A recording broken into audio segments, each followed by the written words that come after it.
The time has come. The finale, day 2 of the EU FNCS Grand Finals. And today, Takata, we crown ourselves a champion. Over $800,000 to be won, and the coveted spot at the Global Championship later this year. There is so much at stake today. Every single player in the top 4 are running for the title of the best player in EU. All 8 players competed in the global championships. All 8 players had at least one top 5 FNCS finals finish last season, and we're starting off strong. Lavish Layer, a battle continuing from yesterday. Thomas HD, Queasy, can they take it today? Yeah, one thing I noticed about this fight yesterday is Cringe. He was kind of struggling in these off spawns, and it wasn't necessarily because of Thomas and Queasy. 2 different games down to fall damage trying to grab one of those weapons at the top, which kind of made it easy for Queasy and Thomas to roll over. And I think this time they're taking more of a passive approach going against Thomas and Queasy. You see them disengaging out of the main building of Lavish Layer altogether, moving towards the south. There's vending machine, there is loot down there, but you're kind of giving up the priority position to Queasy and Thomas very, very early on. Yeah, we mentioned this earlier, but when playing Lavish Layer, you want to land at the top of the building. It secures the best position for this early engagement, but also maximizes your efficiency in terms of the loot path. So seeing that Thomas and Queasy won the drop, their opponents are gonna disengage. Noms Cringe are not trying to risk it all, especially in the first game of day 2. We talked about it earlier, but as a reminder, the points are multiplied by 1.5. It's 6 points per elimination, as well as the placement points being multiplied. Mixon also connecting shots right off the bat, allowing him to get some pressure in. Yeah, he's trying to help Pings and alleviate some of that pressure. Luckily, he did just enough damage. Ping's able to survive with just 1 HP and a dream, and you can kind of hear the crash pads coming out. Kind of leaves no choice but to disengage, especially from a fight happening this early. Starting on top of the mountain, you got to imagine there's no materials to really continue this battle. So for Mixon and Pings, specifically Pings, he's going to be able to escape and fight another day. And those points are so valuable because you can already see that one elimination. 6 points already out of the gates for them. There's a lot of thin ice on this mountain, not a lot of natural cover. But take a look at this, Jacob. The battle of the ages, it seems like now. Pink Vico up against Kiro and Kiduo for that forecast tower. And with the 2 elims on the board for Kiduo and Kiro. You know what, let's actually just take a look at what happened, Jacob. Yeah, yesterday, this was something that's been going on almost 6 out of 6 games between these 2 teams. And just unfortunately enough, Vico go down first. Pink just gets sandwiched between both of those players, Kiro and Kiduo. Does look like they're going to be able to get that forecast tower in this game in an early hot start between that off-spawn exchange. And with the 1.5 points they get this time around, they can easily start to close the gap between them and the rest of the competition. That's 12 points, Jacob. 2 eliminations off the bat like that, instantly granting you 12 points is a huge change for the leaderboard. We saw here, Thomas and Queasy. Looks like it was actually Noms and Cringe who built on top of the lair, but you can see that our game 1 winners of day 1, Aryan and his duo partner, were creeping in close by, so they knew that the third party was getting there and the engagement was no longer worth it. Tace and Veno, a huge end to day 1. Can they keep up that momentum here in day 2? Yeah, leading up to this FNCS finals, everybody had questions about Tayson, his dedication, commitment to the game, and they were even asking Veno, why are you playing with somebody that isn't necessarily putting his all? Well, guess what? Tayson's just a prime-time player. He shows up when it matters, and all of his experience throughout the last couple years kind of leads him to be one of the star players. Of course, those 5 FNCS championships kind of helps along the way, and then him and Veno combining, every single time I see them take the stage, they're just getting better each and every single moment. Yeah, and if Tayson's able to get his 6th here, it's going to tie him for the most overall FNCS titles across all regions, alongside Mero, Epic Whale, and Arkram, which are all NA-based players. Very impressive. List the names. The accolade alone, even if the names aren't that impressive, it's just massive in its own right. Yanis Flixie, uncontested with Reckless Railways. Not too much change going on for them on that side of the map.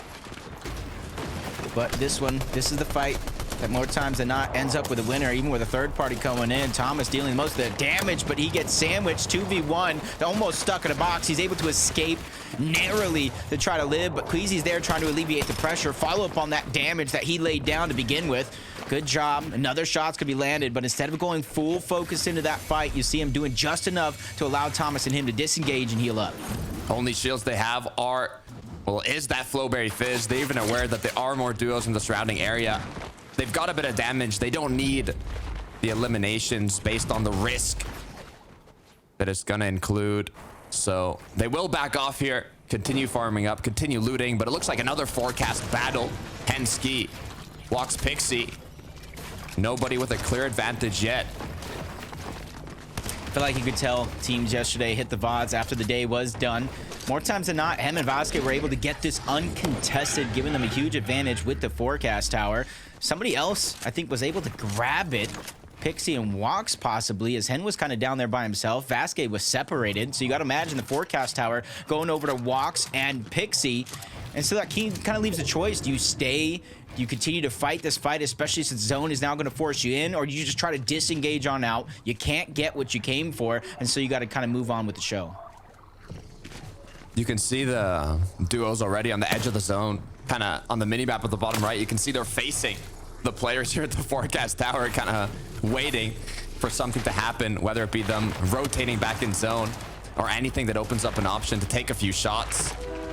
They do have a few ridges, that natural environment to use as cover, so they are going to be protected.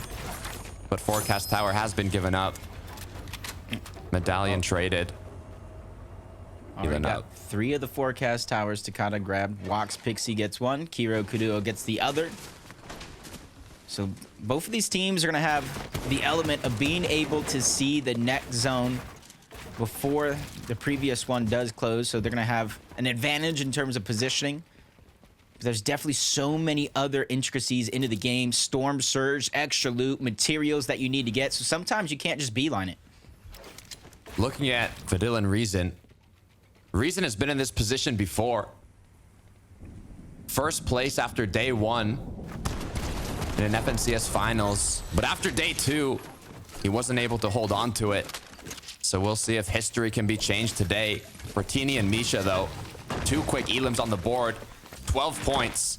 They're in the zone, but being the second one, Storm is not going to be dealing enough damage yet for it to be too much danger, so they can farm up and make their way back in. Yeah, the blessing is they were able to get those 2 eliminations. Even with how drastic Storm Surge has been with, you know, sometimes we're seeing 12, 15 people that need to go down before it deactivates. Getting that early surge is so important, but you gotta be able to keep the flow going throughout the course of the game. Even if the first couple of zones you are ahead of surge, we've seen teams fall behind at a moment's notice. As we jump on board, Vortexers and Voco, a team that I've been seeing progress and get better and better each and every season that they partake, and even got their first FNCS Finals win yesterday in a set lobby. So they're already on an upward trajectory, and they're already trying to third-party another fight for some cheeky surge opportunities. Can they make it their second, Jacob? That's what I'm wondering. Boxed up in a nice position to kind of take shots on these engagements. And look at this. 2 of our top 4 duos right now. Malabuka Merstash, Vidil Reason. It would be scary to see these 2 duos go into a full-out engagement so early on, but it looks like they're just looking for damage. It's Tayson and Veno, though, in a bit more of a risky situation. If you look at Veno's HP, he is healing up. It's Diox, it's Cade. They're the ones boxed up below. Yeah, and throughout the course of the day yesterday, Tayson and Veno, they weren't scared to go in third-party forecast towers. They weren't scared to go in, but a nice opportunity from Diox, trying to go ahead and take piece control, box up Tayson. Unfortunate enough, he was able to slither on out of there and find himself a crevice to peek through. Veno finally joins the fight after finally healing up.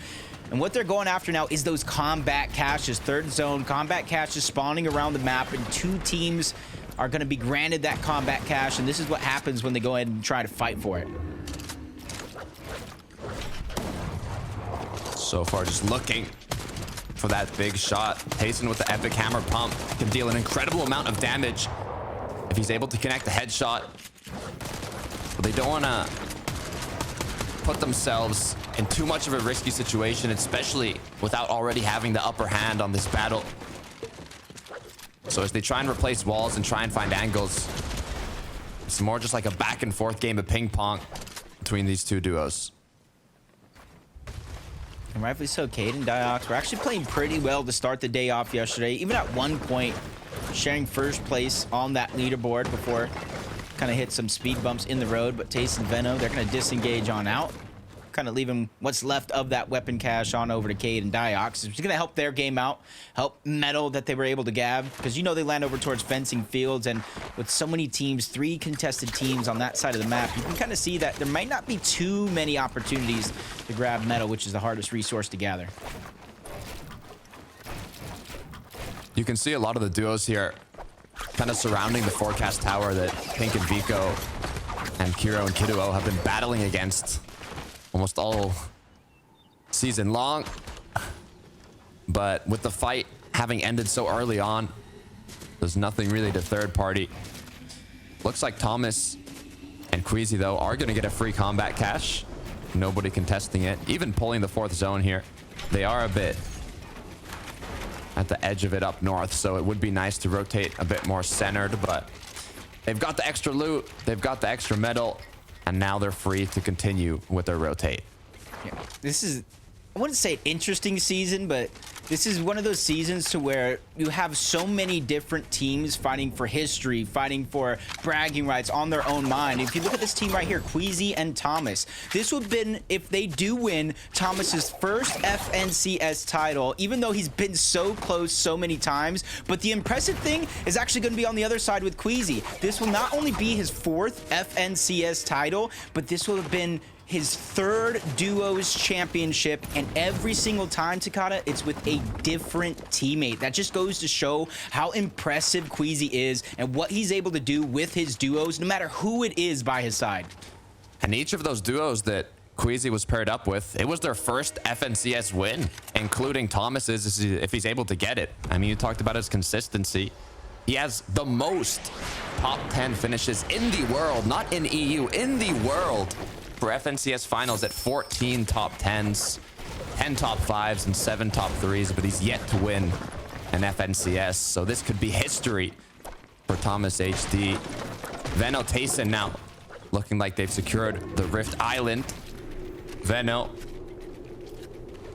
top tier EU competitor, known as one of the greatest fighters of all time. But if he's able to add yet another FNCS title to his name, his 3rd title, it could help him round out his kind of resume as a Fortnite competitor. Giras Chari now, 247 above the Storm Surge threshold. We've seen how dominant, how prevalent Storm Surge has been, especially in these grand finals with the amount of experience that's in this lobby. So seeing them already 200 above in this 4th zone, using that lock-on pistol, it's a great position to be in. And their team, particularly in this zone, they do find a lot of damage. I think they're ranked 5th in Zone 4 when it comes to overall damage dealt throughout the past couple games. But Thomas with the crash pad, they didn't even hear it coming. Oh no, I cannot believe Thomas does it again. Queasy's just there watching that one go down. And Queasy has to just be smiling ear to ear. Yeah, that's my duo. He just did that. They had no idea. Are you kidding me? Caught them with their pants down. They didn't even know where they were. In the bush looking lost. Quick 2 eliminations. I mean, that is a incredibly powerful way to start off game 1. That's just one of those moments where, like, you know that thing could probably happen. You know you could get launch stand, but you never expect in a million years. Bevy's trying to fight back. Pressure coming in. Pablo's going to be stuck by himself, but he has the HP. Even a knock, a trade on the other side. So it's going to come down to a 1v1. He returns back. He's trying to go ahead and get revenge for Bevy's, who went down. And he has a huge damage lead, and he's continuing to push himself further and further up that mountain. Finally gets the elimination to save the day, and they're really trying to reunite the momentum in which they started off the day yesterday. They even got a VR. If they can mix that up in here today, Takata, they'll be well on their way to the top of the leaderboard. Look, All these brawls are ending incredibly fast today. I mean, there's a lot of staggered kind of engagements, but they haven't really ended in eliminations. The ones that have ended in eliminations have, it's been in an instant, literally, from Thomas jumping in the bush to now Pablo finishing it off quickly. Merstash Malabuka, on the other hand, no eliminations to their name yet, but with the position they're in, the loot, the materials, the consumables, they have everything to make something happen. And all they need is a chance. I think Malabuka has taught us that by himself. Just need a chance to get back into the game. You can make wonders happen. Merstash might have the record with least amount of game time actually played with a victory royale in Malabuka's impressive run to qualify to the grand finals.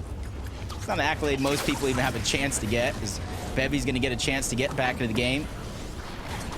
Him and Pablo got a second chance at life, and they're 200 above the damage threshold. So very, very little to worry about outside of rotating the zone. Taking a look here, I'm trying to see as we get closer and closer how many duos are already based up inside of the zone. It's a significant amount as they're looking around to see now that, you know, the Storm Surge threshold is appeared on the screen. They know whether they need damage or not, as Pablo connecting those shots with the lock-on pistol and now making his way in. Bevy's, though, being so low, you know it's gonna be a deciding factor if they're able to group back together.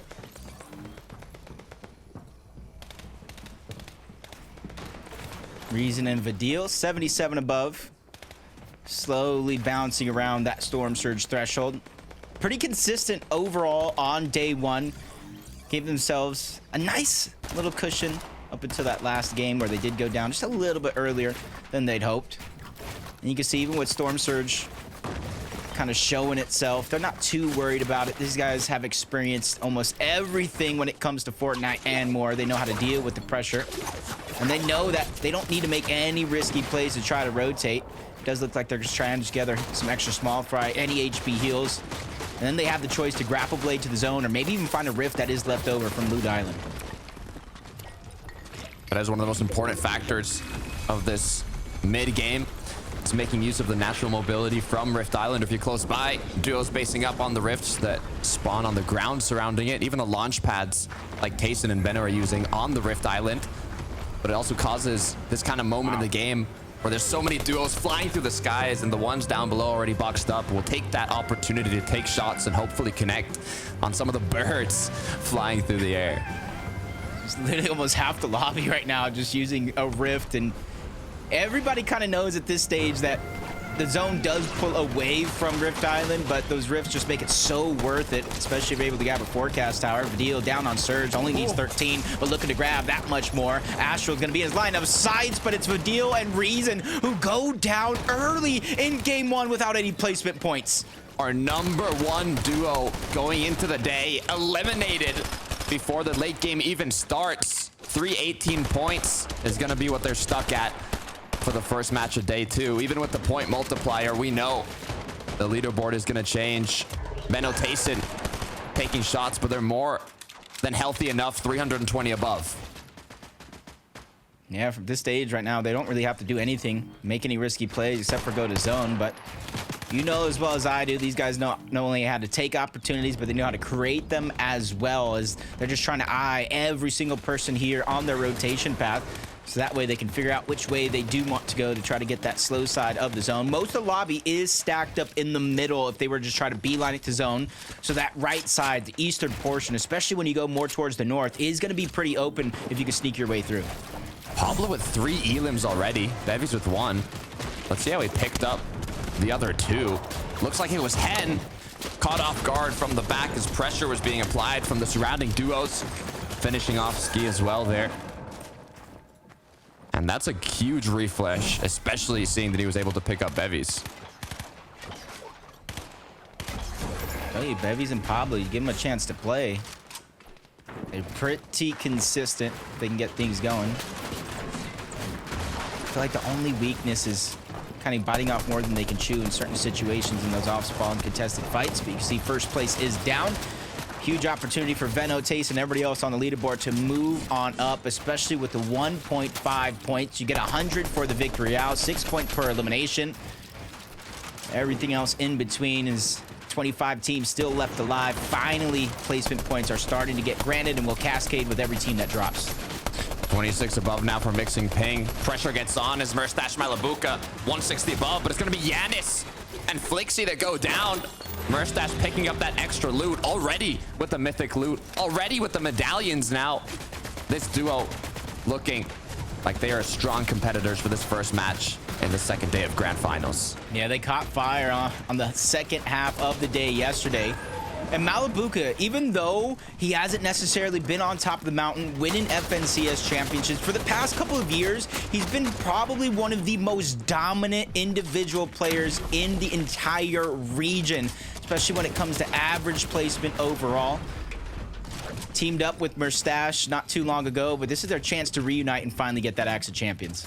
Yeah, you talk about dominant players. I mean, his duo, Merstash, had the most individual eliminations in day one at 22. Wow. So that combination is a lethal threat in this lobby. But I'm looking at lethal threats. I see Beto Tayson right beside them.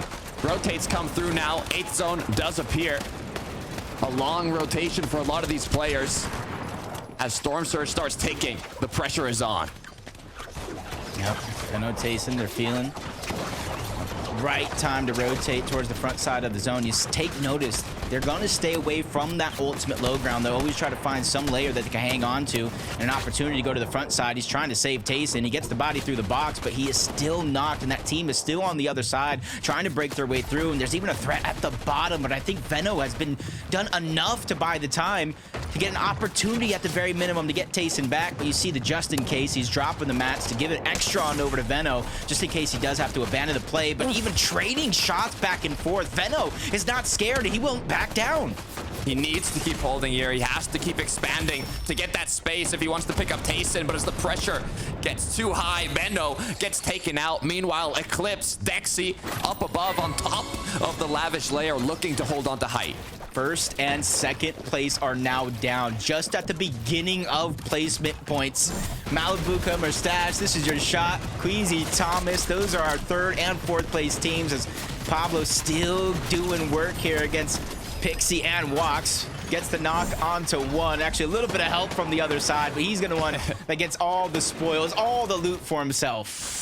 Little assists from his opponents, but the presents are his as he begins his rotate now. Grapple blade in hand, 58 builds to work with. Does have medkits as well in case he has to stay in the zone to adjust his rotation. Volko Vortex was close by. The pressure from above is continuing as Queasy and Thomas now begin to rotate. Yeah.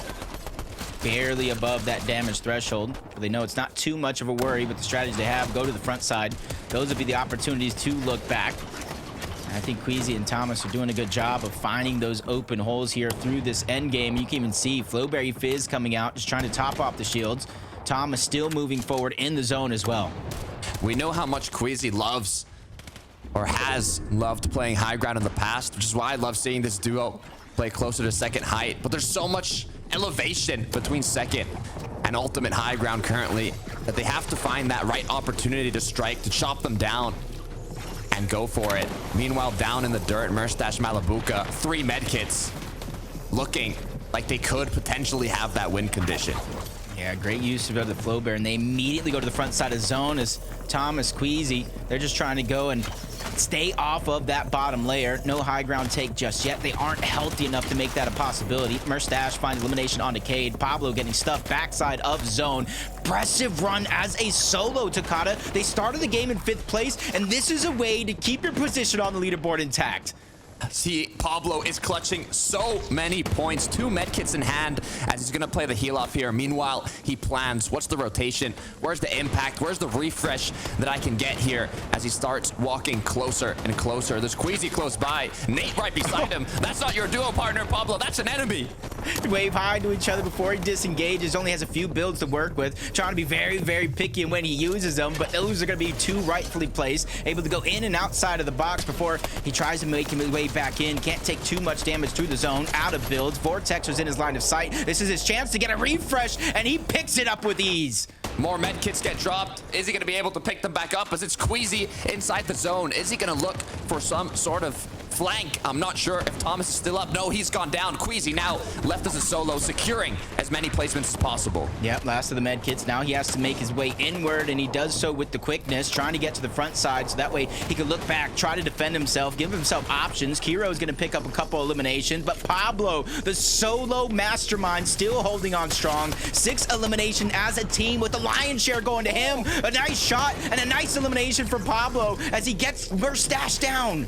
He gets a knock. He gets an elimination. It's Merstash. That's up to 6 as Pablo hunts for more. Headhunter right now as Pablo's unstoppable with another onto Queasy. That's 2 big teams, 2 Titans at the top of the leaderboard down, and this is his chance to overtake the first place. Another knock there onto Kiro, and he's bringing it back. 7 eliminations, looking for an 8th. It finally comes to an end, but he's done more than enough work to boost up the leaderboard. Sangild, Marius down below. It's a 2 versus 2 against the duo up high. Dexy, Eclipse, they've been holding on since the first moving zone. All they need to do is close it out. Yeah, they're running out of builds. Everything's going to come crashing down, but Eclipse gets dropped. Dexy trying to fight back, but the numbers game is just too much. Marius is able to stand up tall, take him down, and take the game. Unable to finish it off, finishing in second, but Sangild, Marius securing the win, securing that victory royale. What an electric way to start game 1 of the Day 2 EU FNCS finals. Yep, and throughout the course of that game, we saw first place go down, second place go down, fourth place go down, and then even third eventually. And even though Pablo didn't win the game, he was in 5th place. I could only imagine what the leaderboards look like, but Marius and Sangild from the low ground, they chop them down like a great oak tree in the forest, and they put in work to take the game. I can only imagine where they're positioned on the leaderboard now that it's 1.5 times points. Look, I've got a smile on my face, Jacob. I love to see these AIM games end in action. We haven't been seeing any heal-offs basically in the grand finals. It's been pure chaos, pure annihilation in the late game. But with the new format change for Day 2, there's going to be so many changes on the leaderboards, and there's only 3 people that can update us on that. So Frankie, what you got?